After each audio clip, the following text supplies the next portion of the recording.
disappointment, yet put it in perspective.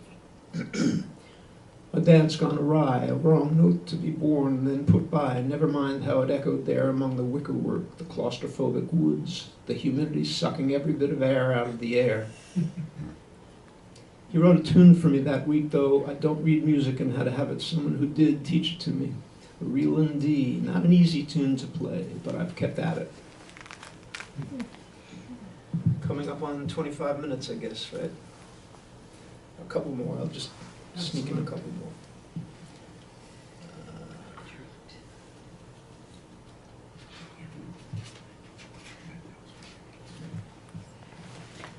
Keep the home fries burning.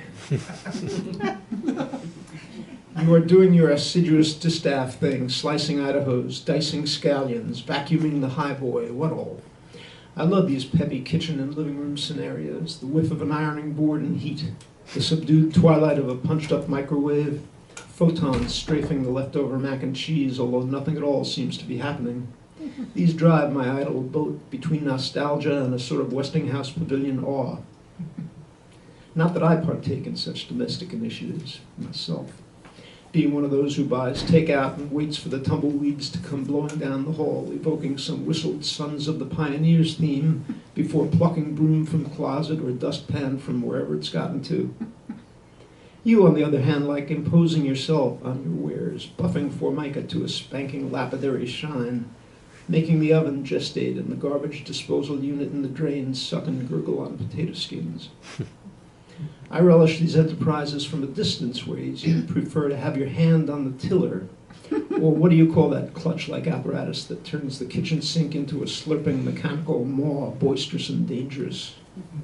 Go ahead, indulge yourself. I'm right behind, savoring the sponge crunching, cash flow dusting, ratty doormat beating.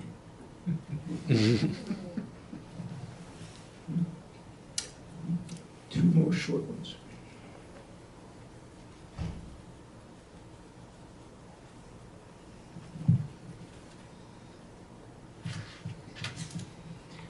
Wine in small bottles. This is for my father.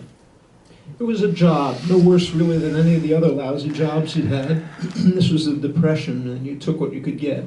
Took it until you couldn't take it.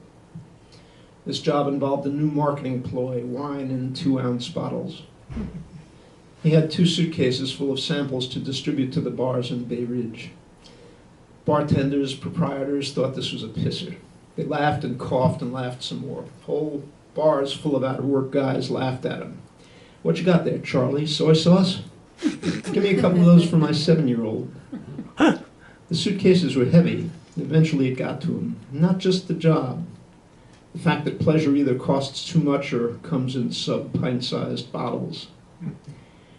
That night he dumped the contents of one suitcase in a lot and got drunk on what was left in the other.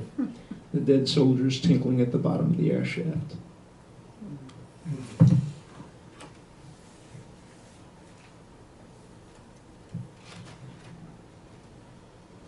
And finally, a poem called Alta Sierra, which is the name of a dance camp out in California that I had the pleasure of playing at once.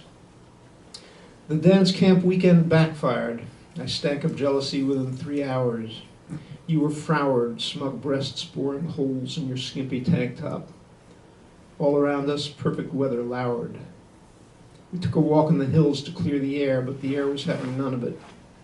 Dense with aphrodisiac scents, biting flies, rare allergens and vexing noises, the flatulence of a Piper Cub's engine, the sporadic pop of manzanita seed pods going off as if in ambush. It mocked our wish to stop hating and hurting each other, mocked the gruff words stuck in our throats. Half a mile above, 2 hang gliders pantomimed the perfect love. Thank you.